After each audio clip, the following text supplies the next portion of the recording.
नमस्कार। घड़ी में रात के 9 बज चुके हैं और वक्त हो गया है आपके पसंदीदा बुलेटिन प्राइम टाइम एट 9 का, जहां मिलती है आपको प्रदेश की हर ताज़ा खबर। आप देख रहे हैं पीबीसी राजस्थान और मैं हूं आपके साथ हेमंत पाठक राही। चलिए शुरुआत करते हैं आज की सबसे अहम खबरों के साथ। डालते हैं एक नज़र आज की सुर्खियों पर। झालावाड़ के पिपलोदी में सरकारी स्कूल की छत गिरी, 60 से अधिक बच्चे घायल, 5 बच्चों की मौत की आशंका। कल्याणपुर पुलिस ने वाकला आंबा चोरी का किया खुलासा, उदयपुर का मामला, 4 आरोपी गिरफ्तार। उदयपुर में 126 साल पुराना हरियाली अमावस्या का मेला शुरू, झीलों की नगरी में उमड़ी लोगों की भीड़।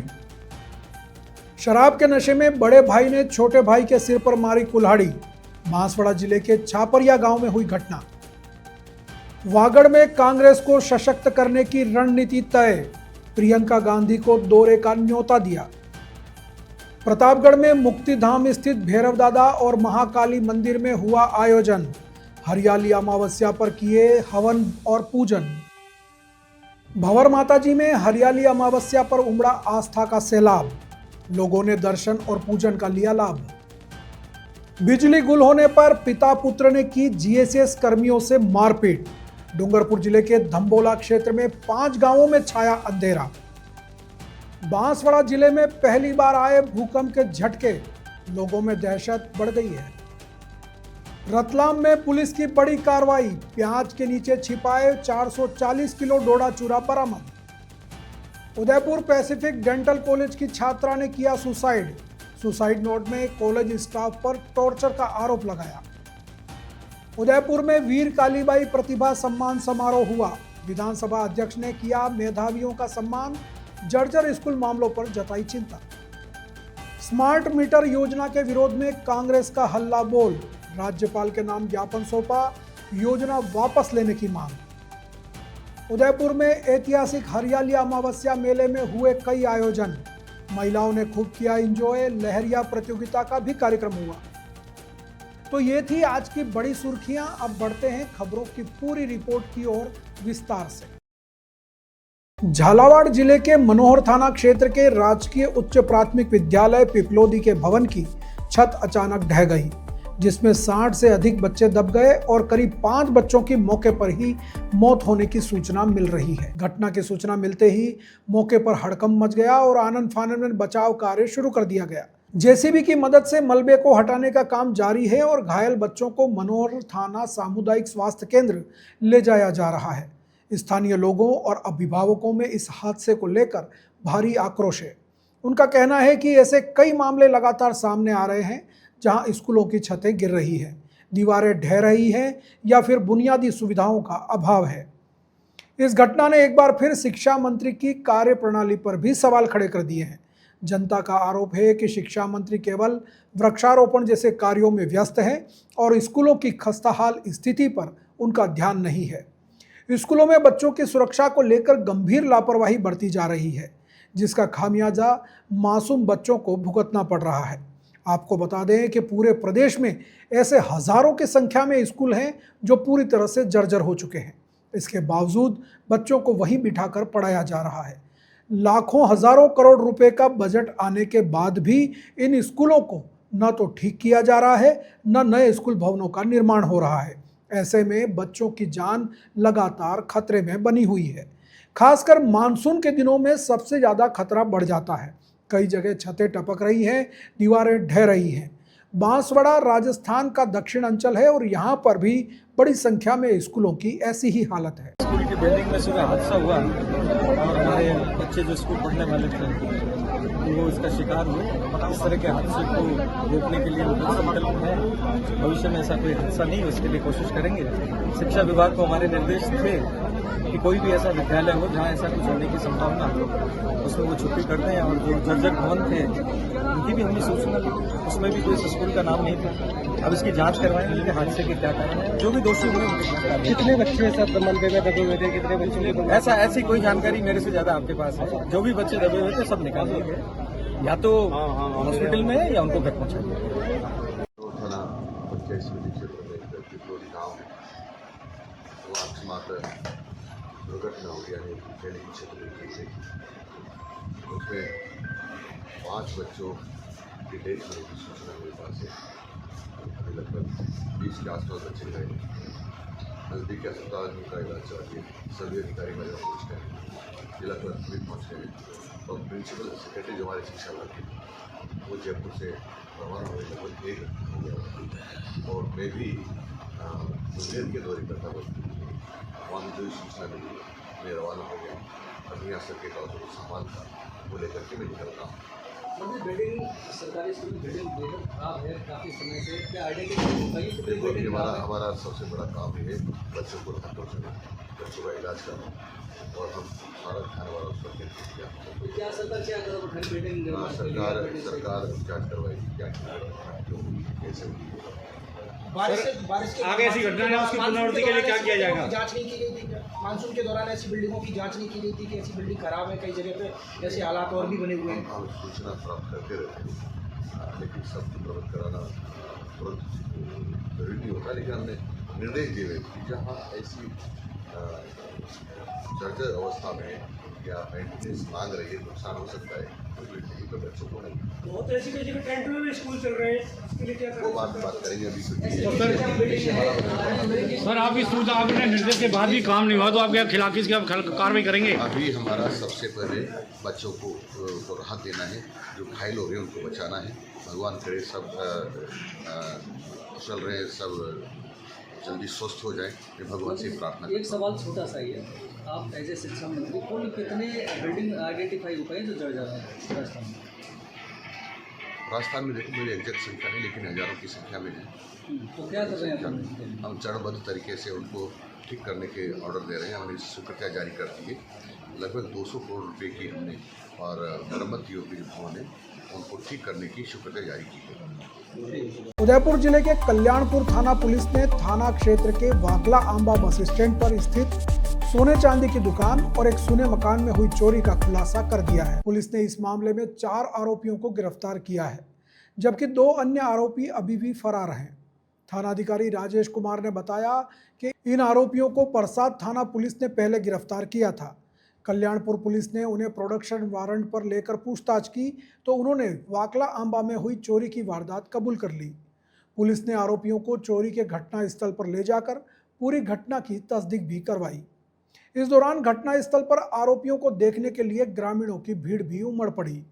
पुलिस आरोपियों से पूछताछ कर रही है और चोरी की अन्य वारदातें भी खुलने की संभावना जताई जा रही है। थाना कल्याणपुर के गांव कल्याणपुर में दिनांक 13 को 12 की नाइट को अज्ञात चोरों ने राजेश पंचाल की ज्वेलरी दुकान में और कैलाश उपाध्याय के मकान में चोरों ने तालाब के पीछे के रास्ते से इन्होंने चोरी की वारदात को अंजाम दिया, जिसमें आज दिनांक को हमने 4 अभियुक्त को गिरफ्तार किया है जो जिला सोनभद्र के रहने वाले हैं, जिसमें लालूराम पिता हीरा निवासी आड़ावेला सोनभद्र, पप्पूराम पिता नारायण निवासी रमीना लसाड़िया का रहने वाला है, मन्ना पिता बेराजी निवासी राजपुरा सोनभद्र, वीरेंद्र पिता मन्ना निवासी पिता पुत्र हैं दोनों। और इन 4 अभियुक्त के साथ में 2 अन्य अभियुक्त और थे जो अभी फिलहाल फरार चल रहे हैं। जल्द उन्हें भी गिरफ्तार करेंगे और इन 4 को फिलहाल आज गिरफ्तार कर लिया हमने, कल इन्हें न्यायालय में पेश करेंगे। उक्त 4 अभियुक्त के साथ में 2 अन्य थे, इन्होंने थाना प्रसाद में भी 3 जगह पे चोरी की और जिला डूंगरपुर में थाना निठावा के गामड़ी गांव में भी इन्होंने इसी प्रकार की वारदात को अंजाम दिया। ये अभियुक्त जिला सोनभद्र के रहने वाले हैं। अब तक इनसे पूछताछ में अन्य इसी प्रकार की चोरी करने वाले अभियुक्त के नाम भी हमने पता किए हैं, लेकिन वो फिलहाल फरार चल रहे हैं। थाना सर्कल में अन्य घटनाएं और भी हुई थी गांव बामनवाड़ा में, जिसमें पुलिस अथक प्रयास कर रही है, जल्द ही उनका पता लगा लेंगे।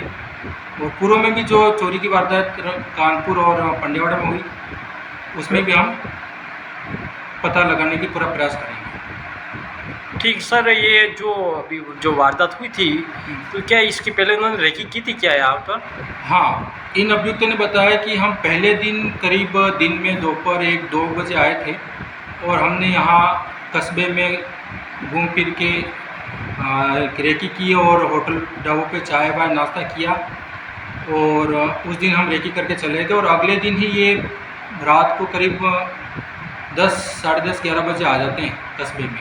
अच्छा। और हॉस्पिटल के रास्ते के पास यहाँ से एंट्री करते हैं पीछे की तरफ से, तालाब की तरफ झाड़ियों से, और इस वारदात को अंजाम देते हैं। ठीक, थैंक यू सर। झीलों की नगरी उदयपुर में प्राचीन हरियाली अमावस्या का मेला धूमधाम से शुरू हो गया है। 126 साल पुराने इस ऐतिहासिक मेले में दोपहर से ही बड़ी संख्या में लोगों के आने का क्रम शुरू हो गया था। दिन भर ग्रामीण क्षेत्रों से आए लोगों ने मेले का खूब आनंद लिया।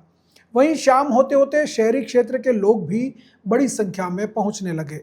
मेले में विभिन्न प्रकार की दुकानें सजी हुई थी, जिनमें खाने पीने की चीज़ों से लेकर महिलाओं के श्रृंगार के सामान, बच्चों के खिलौने और कई सजावटी आइटम उपलब्ध थे। मेले में 2-3 स्थानों पर झूलों का विशेष क्षेत्र भी बनाया गया था, जहां लोगों ने अपने परिवार के साथ झूलों का लुत्फ उठाया।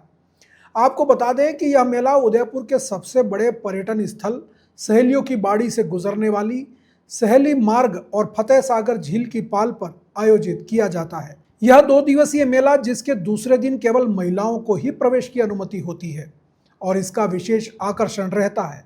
इस मेले को देखने के लिए बड़ी संख्या में दुनिया भर से और देश भर से पर्यटक भी उदयपुर पहुंचते हैं। इस बार मेले में काफ़ी संख्या में लोग पहुंचे हैं। अच्छी बारिश के कारण क्षेत्र का वातावरण भी काफ़ी हरियाला हो गया है। ऐसे में मेले का एक अलग ही आनंद लोगों को मिल रहा है। कैसा लग रहा है मेले में आके? मजा आ रहा है बचपन में मजा आ रहा है बचपन का। पूरे ग्रुप के साथ आए? हाँ बिल्कुल। हम तारक गुरु जैन मित्र मंडल की तरफ से सभी जैन परिवार सभी साथ में आए हैं। 15-20 जन के सभी इकट्ठे हो गए। कितने साल से आ रहे हैं इस मेले में? बचपन की याद ताजा करने आए।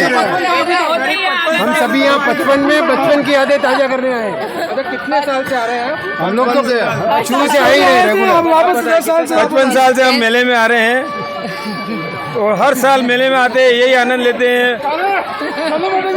बड़े मजा बचपन में पहले 55 साल पहले और परिवर्तन तो जैसे जैसे चेंज होता है वैसे वैसे होता ही है। दिन को तो आते ग्रामीण वाले, शाम को आते शहर वालों का आनंद अलग ही है। क्या खरीदारी की? ये बुपाड़ी बजा रहे हैं, हम तो ये आनंद ले रहे हैं बच्चे ऐसे। बांसवाड़ा जिले के आबापुरा थाना क्षेत्र के छापरिया गांव में शराब के नशे में बड़े भाई ने छोटे भाई के सिर पर कुल्हाड़ी मार दी, जिससे छोटा भाई गंभीर रूप से घायल हो गया। उसे एमजी अस्पताल में भर्ती कराया गया है। पुलिस से मिली जानकारी के अनुसार छापरिया निवासी पप्पू पुत्र लालू अपने घर पर बैठा था। इसी दौरान उसका बड़ा भाई वहां पहुंचा और गाली गलौज करते हुए झगड़ा करने लगा। दोनों के बीच में कोई पुराना विवाद चल रहा था। वो शराब के नशे में पूरी तरह से धुत था और उसने झगड़े के दौरान वहां पड़ी कुल्हाड़ी से अपने छोटे भाई पप्पू के सिर पर वार कर दिया, जिससे वह लहूलुहान हो गया और बेहोश होकर वहीं गिर गया। आसपास के लोगों ने बीच बचाव कर दोनों को अलग किया। इसके बाद परिजनों ने एम्बुलेंस को सूचना दी। कुछ देर में एम्बुलेंस पहुंची तो घायल पप्पू को निकट के बद्रेल स्थित सरकारी अस्पताल ले गए। वहां प्राथमिक उपचार के बाद भी हालत में सुधार नहीं होने पर उसे एमजी अस्पताल के लिए रेफर कर दिया गया। यहां डॉक्टरों ने जांच के बाद उसे भर्ती कर लिया है। वहीं घटना के संबंध में आबापुरा थाना पुलिस ने मामला दर्ज कर जांच शुरू कर दी है। ये उसका सगा भाई था, उनको वो भाई की लड़ाई हो गई थे, वो कुराड़ी मार दी। वड्डी बड़ा छापरिया मांझी। उल्ली बड़ा छापरिया का रहने वाला है। हाँ, छापरिया वड्डी बड़ा। नाम क्या है इसका? पप्पू पिता लालू। हाँ। और मारने वाला कौन है? वो हीरा। क्या लगता है इसके? भाई सगा भाई है? हाँ, सगा भाई। क्या मारा इसको? ये क्या मालूम, ये आपस में हो गए दर्द की लड़ाई। मारा गया इसको सीन पर? इसी को मारा है। क्या मारा है? कुल्हाड़ी। कुल्हाड़ी मारी है? हाँ। वागड़ क्षेत्र में कांग्रेस संगठन को मजबूत बनाने और कार्यकर्ताओं में नया जोश भरने के लिए एक प्रतिनिधि मंडल ने दिल्ली में कांग्रेस के राष्ट्रीय महासचिव और राजस्थान प्रभारी सुखविंदर सिंह रंधावा से मुलाकात की। इस प्रतिनिधि मंडल का नेतृत्व पूर्व मंत्री अर्जुन सिंह बामनिया और कुशलगढ़ विधायक रमीला खड़िया ने किया। मुलाकात के दौरान वागड़ में संगठनात्मक ढांचे को मजबूत करने, जमीनी स्तर पर कार्यकर्ताओं की भागीदारी बढ़ाने और आगे की रणनीतिक दिशा पर विस्तार से चर्चा हुई। प्रतिनिधिमंडल ने यह भी बताया कि क्षेत्र की जनता कांग्रेस के शीर्ष नेतृत्व से सीधा संवाद करना चाहती है।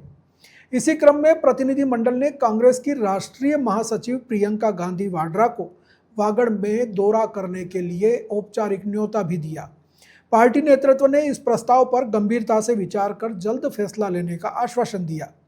इस प्रतिनिधिमंडल में जिला कांग्रेस अध्यक्ष रमेश चंद्र पंड्या, कार्यवाहक अध्यक्ष अब्दुल गफ्फार, पीसीसी सदस्य हसमुख सेठ, ब्लॉक कांग्रेस अध्यक्ष रजनीकांत खाबिया, सज्जनगढ़ पंचायत समिति के उप प्रधान मांगीलाल नायक और अन्य वरिष्ठ कार्यकर्ता मौजूद रहे। प्रतापगढ़ शहर के मुक्तिधाम स्थित शमशान भैरव दादा और मां मसान काली मंदिर पर भक्तों द्वारा हवन और आरती का आयोजन किया गया। भैरव दादा के पुजारी तेजू ने बताया कि अमावस्या और पूर्णिमा पर यहां हवन व आरती की जाती है, जिसमें शहर के कई भक्त, महिलाएं और पुरुष दर्शन करने का लाभ लेते हैं। पुजारी तेजू भाई ने यह भी बताया कि काल भैरव अष्टमी पर एक विशाल आयोजन होता है, जिसमें सुबह से ही अभिषेक, हवन, भजन कीर्तन और महाप्रसादी का आयोजन किया जाता है। इसमें बाहर से कलाकार भी अपनी प्रस्तुतियां देते हैं और देर रात तक भजन कीर्तन चलता रहता है। इस वर्ष भी काल भैरव अष्टमी का आयोजन धूमधाम से किया जाएगा। मां मसान वाली महाकाली के मंदिर का नया निर्माण कार्य भक्तों के सहयोग से चल रहा है। पुजारी अमर सिंह ने बताया कि माताजी की यह मूर्ति वर्षों पुरानी है और इसे देव अमावस्या पर एक चबूतरा बनाकर स्थापित किया गया था। उन्होंने बताया कि मां मसान वाली महाकाली दिन में 3 रूपों में अपने भक्तों को दर्शन देती है। जो भक्त अपनी मनोकामना लेकर आते हैं, माता रानी उन्हें पूर्ण करती है। हरियाली अमावस्या के पावन अवसर पर मेवाड़, मालवा और कांठल अंचल के प्रसिद्ध धार्मिक स्थल श्री भंवर माता जी में 1 दिवसीय विशाल मेले का आयोजन किया गया। सुबह से ही श्रद्धालुओं का सैलाब माता के दर्शनों के लिए उमड़ पड़ा, जिसने प्राकृतिक छटा से घिरे इस मेले को श्रद्धा और भक्ति के साथ ही सांस्कृतिक समरसता का अद्भुत संगम बना दिया। भंवर माता दर्शनीय स्थल विकास एवं सेवा ट्रस्ट के मंत्री प्रहलाद राय साहू ने बताया कि मेले की सभी व्यवस्थाएं पहले से ही पूरी कर ली गई थी। श्रद्धालुओं की सुविधा के लिए सुरक्षा, सफाई, पेयजल, वाहन पार्किंग, अस्थायी चिकित्सा केंद्र और सहायता कक्ष की विशेष व्यवस्थाएं की गई। मंदिर परिसर और आसपास के क्षेत्र में आने वाले दुकानदारों को भी पहले से ही प्लॉट आवंटित कर दिए गए थे, जिससे मेला सुव्यवस्थित तरीके से संचालित हो सका। मेले के अवसर पर क्षेत्रीय विधायक श्रीचंद कृपलानी भी भंवर माता जी मंदिर पहुंचे। उन्होंने विधि विधान से पूजा अर्चना कर माता का आशीर्वाद लिया और क्षेत्र की खुशहाली और समृद्धि की कामना की। मंदिर में दिन भर विशेष पूजा अर्चना और धार्मिक अनुष्ठान संपन्न हुए। श्रद्धालुओं ने माता के जयकारों के साथ दर्शन का लाभ लिया और परिवार की सुख समृद्धि की कामना की। मेले में बच्चों, युवाओं और महिलाओं के लिए विभिन्न झूले, खाने पीने की दुकानों और अन्य मनोरंजन की वस्तुओं की भी भरमार रही। कानून व्यवस्था बनाए रखने के लिए सीआई प्रवीण टांक के नेतृत्व में पुलिस जाब्ता भी मुस्तैद रहा। डूंगरपुर जिले के धम्बोला थाना क्षेत्र के बंदियावडली गांव में घर की बिजली बंद होने से गुस्साए पिता पुत्र ने जीएसएस कर्मियों के साथ मारपीट कर दी। इस घटना के विरोध में विद्युत कर्मियों ने काम बंद कर दिया है, जिसके चलते 5 गांवों में बिजली गुल हो गई है। बंदियावडली जीएसएस के ठेका कर्मी दिलीप कुमार रोत ने धम्बोला थाने में शिकायत भी दर्ज कराई है। उन्होंने बताया कि गुरुवार देर शाम बंदियावडली गांव का धुलेश्वर ननोमा जीएसएस पर आया और घर में बिजली न होने की शिकायत करते हुए मारपीट शुरू कर दी। दिलीप ने तुरंत इसकी सूचना विद्युत विभाग के जेईएन, ठेकेदार और पुलिस को दी। कुछ देर में धुलेश्वर के बेटे पंकज निनामा ने भी दिलीप को फोन पर जान से मारने की धमकी दी। इसके बाद कुछ लोग लाठियां लेकर जीएसएस पर आ गए, जिस पर दिलीप ने पास के मणिलाल के घर में छिपकर अपनी जान बचाई।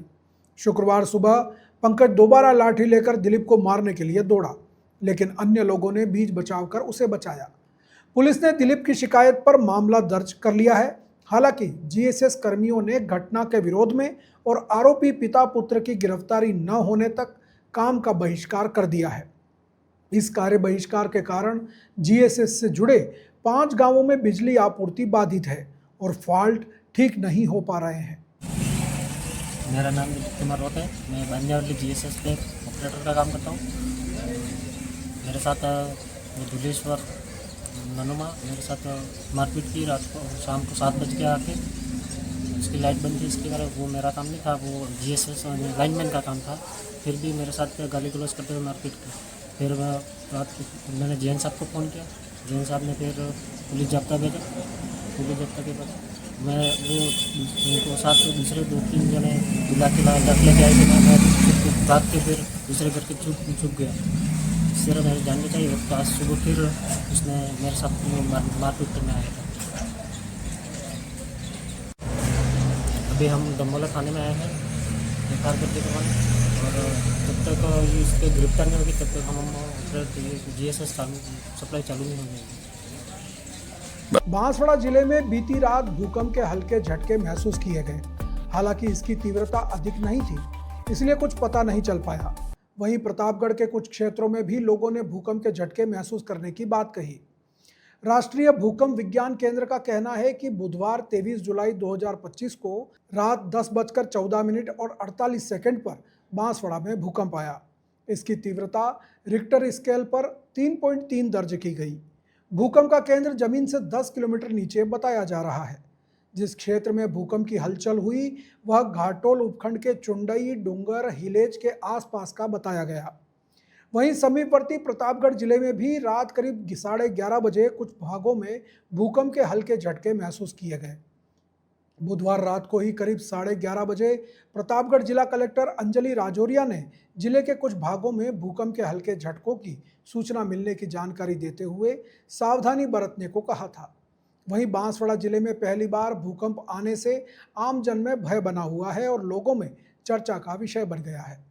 हालांकि इस भूकंप का किसी को एहसास नहीं हुआ, लेकिन लोगों को चिंता में जरूर डाल दिया है। बांसवाड़ा शहर में इसका असर कम नजर आया, वहीं घाटोल क्षेत्र के विभिन्न हिस्सों में इसको जरूर महसूस किया गया। दूसरी ओर प्रतापगढ़ में बड़े धमाके के साथ भूकंप के झटके महसूस हुए। हालांकि इसके बाद लोगों में भय व्याप्त है, वहीं प्रशासन लोगों को सामान्य करने की प्रक्रिया में लगा हुआ है। गांव कुलमीपुरा में अभी कोई धमाके की आवाज़ आई, जिसके बाद गांव और मोहल्ले के लोग इकट्ठे हो गए। हाँ, रामचंद्र जी बोलो, क्या हुआ? अभी हम सोए हुए थे, अचानक ऐसा लगा कि गांव में आवाज आई, एक तो बम विस्फोट हुआ जैसा, और पूरा मकान, पलंग हलंग हम सब हिल गए। ऐसा लग रहा है भूकंप है, क्या है ऐसा लगा। अभी गांव में 10-15 मिनट पहले हुआ काम। गांव सिद्धपुरा में भी गांव सिद्धपुरा में भी ऐसा ही हुआ, टांडा में भी ऐसा ही हुआ है। अभी फोन लगा के बात हुई थी हमारी।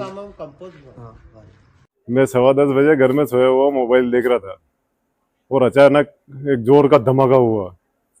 उससे दहशत के मारे दौड़ के घर से बाहर निकले और बाहर निकले तो आसपास के गांव में से सब नागरिक बाहर आ गए और सब दहशत में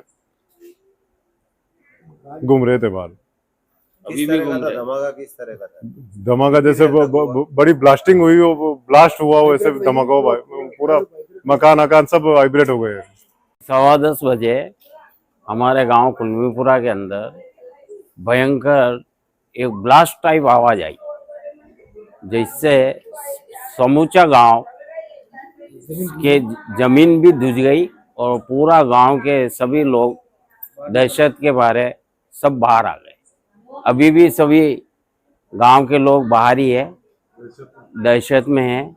अब ये आवाज किसकी आई, अभी तक इसकी जानकारी हमें मिल नहीं पाई है। रतलाम जिले में नशे के खिलाफ चलाए जा रहे अभियान में माणक चौक पुलिस को एक बड़ी सफलता हाथ लगी है। पुलिस ने प्याज से भरे एक ट्रक में भारी मात्रा में डोडा चूरा बरामद किया है, जिसकी कीमत करीब 9 लाख रुपए आंकी जा रही है। यह मादक पदार्थ 440 किलो डोडा चूरा प्याज के लगभग 100 कट्टों के नीचे बड़ी चालाकी से छिपा कर रखा गया था। पुलिस ने मौके से आरोपी ट्रक चालक रमेश मीणा को गिरफ्तार कर लिया है, जो राजस्थान के प्रतापगढ़ का निवासी है। प्रारंभिक पूछताछ में आरोपी रमेश मीणा ने खुलासा किया कि वह इस डोडा चूरे को रतलाम 4 लेन पर स्थित किसी ढाबे पर पहुंचाने वाला था। यह नशे का सामान राजस्थान के प्रतापगढ़ से रतलाम लाया गया था। पुलिस ने आरोपी रमेश मीणा के खिलाफ NDPS एक्ट के तहत मामला दर्ज कर लिया है और पुलिस आज आरोपी को कोर्ट में पेश करने पहुंची, जहां से उसकी रिमांड मांगी जाएगी, ताकि इस नशे की सप्लाई चेन और तस्करी नेटवर्क से जुड़े अन्य सदस्यों का भी खुलासा किया जा सके। रतलाम के एडिशनल एसपी राजेश खाका ने बताया कि यह कार्रवाई मुखबिर की पुख्ता सूचना के आधार पर की गई थी। उन्होंने यह भी स्पष्ट किया कि जिले में नशे के खिलाफ ऐसे अभियान लगातार जारी रहेंगे और अपराधियों को बख्शा नहीं जाएगा। थाना माणिक चौक को मुखबिर द्वारा सूचना प्राप्त हुई थी, जिस तारतम्य में थाना माणिक चौक द्वारा जो है एक आरोपी को मैं डोडा चूड़ा के साथ पकड़ा है। पुलिस ने प्रकरण पंजीबद्ध किया है, प्रकरण विवेचना में लिया गया है। विवेचना में ये भी देखा जाएगा कि इसमें किन किन लोगों की संलिप्तता थी, उसके आधार विवेचना में कार्रवाई आगे संपादित की जाएगी। उदयपुर शहर के पैसिफिक डेंटल कॉलेज में बीती रात BDS फाइनल ईयर की एक छात्रा ने आत्महत्या कर ली। छात्रा का शव हॉस्टल के कमरे में फंदे से लटका मिला, जिसके बाद कॉलेज स्टाफ और छात्रों में हड़कंप मच गया। यह घटना गुरुवार रात करीब 11 बजे की है। छात्रा की रूममेट जब उसके कमरे में पहुंची तो उसने श्वेता को फंदे पर लटका देखा। आनन फानन में उसे नीचे उतारकर तत्काल अस्पताल ले जाया गया, जहां डॉक्टरों ने उसे मृत घोषित कर दिया। पुलिस को छात्रा के कमरे से एक सुसाइड नोट भी मिला है। इस सुसाइड नोट में मृतक छात्रा ने कॉलेज स्टाफ पर गंभीर आरोप लगाए हैं, जिसमें टॉर्चर करने का भी उल्लेख किया है। मामला भीलों का बेदला स्थित पैसिफिक डेंटल कॉलेज का है। मृतक छात्रा की पहचान जम्मू निवासी श्वेता सिंह के रूप में हुई है। इधर इस घटना के बाद शुक्रवार को कॉलेज की छात्र छात्राएं विरोध में उतर आई और कॉलेज परिसर में ही धरने पर बैठ गए। छात्रों का आरोप है कि कॉलेज प्रशासन ने लगातार दबाव बनाया और मानसिक प्रताड़ना के कारण उनकी एक साथी ने जान दे दी। छात्रों ने यह भी बताया कि अब उन पर यह विरोध प्रदर्शन खत्म करने का भी दबाव बनाया जा रहा है। घटना की सूचना मिलने पर सुखेर थाना पुलिस मौके पर पहुंची है और स्थिति को नियंत्रित करने तथा छात्रों को समझाने का प्रयास चल रहा है।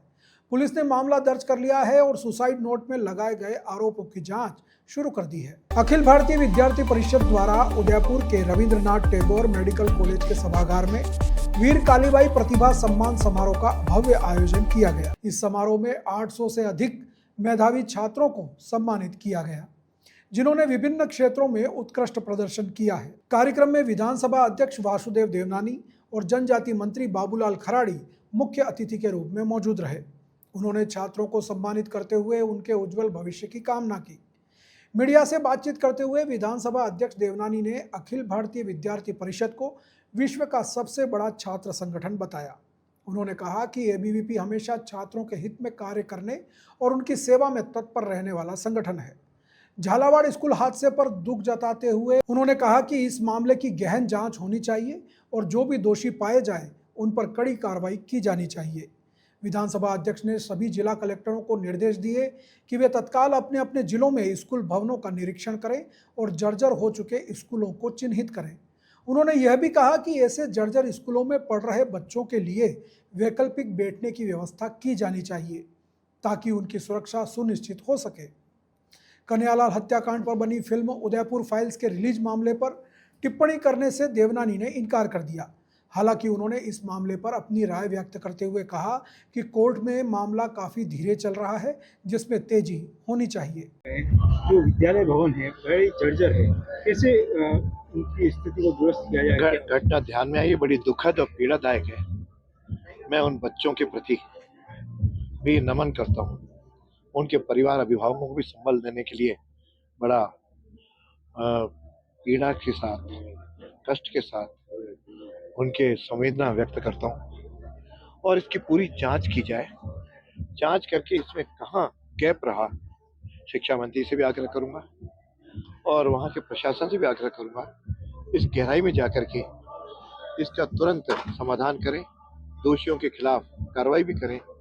और अभी स्टेट के अंदर जिस प्रकार से बरसात है और अभी 1.5 महीने आने वाली है, ऐसे सभी स्कूलों को चेक करें ताकि जर्जर भवन में है तो उनकी ऑल्टरनेटिव व्यवस्था भी करें। आज भी राजस्थान सरकार द्वारा विद्युत विभाग के माध्यम से लगाए जा रहे स्मार्ट मीटरों को लेकर प्रदेश भर में विरोध तेज होता जा रहा है। इसी क्रम में शुक्रवार को छोटी सादड़ी में कांग्रेस ने इस योजना के खिलाफ जोरदार प्रदर्शन किया।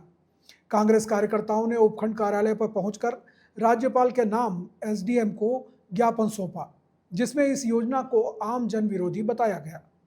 ज्ञापन में कांग्रेस ने आरोप लगाया कि स्मार्ट मीटर योजना आमजन के खिलाफ है और इससे जनता पर अनावश्यक आर्थिक बोझ डाला जा रहा है। कांग्रेस कार्यकर्ताओं ने यह भी आरोप लगाया कि सरकार की इस स्मार्ट मीटर योजना के पीछे विद्युत विभाग का निजीकरण करने की मंशा है। उनका कहना है कि यदि ऐसा होता है तो गरीब वर्ग विद्युत सुविधाओं से वंचित हो जाएगा, क्योंकि महंगी बिजली खरीदना उनके लिए संभव नहीं होगा। प्रदर्शन में शामिल कांग्रेस नेताओं ने पुरजोर मांग की कि जिन क्षेत्रों में अभी स्मार्ट मीटर नहीं लगाए हैं वहां तत्काल प्रभाव से इस योजना को रोका जाए और सरकार इस जन विरोधी योजना को पूरी तरह से वापस ले। इस दौरान कांग्रेस कार्यकर्ताओं ने सरकार के खिलाफ जमकर नारेबाजी की और स्मार्ट मीटर योजना को तुरंत वापस लेने की मांग दोहराई।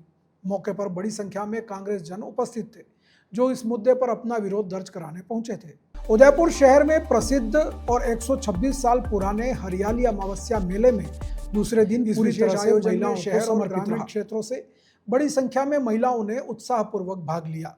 मेले का मुख्य आकर्षण रहा प्रसिद्ध पर्यटन स्थल सहेलियों की बाड़ी, जहां महिलाएं झरने और फव्वारों के साथ खुलकर मस्ती करती नजर आई। यह दृश्य बेहद मनमोहक था, जहां महिलाएं बेफिक्र होकर एक दूसरे पर पानी उछालती और खुशियां मनाती दिखी।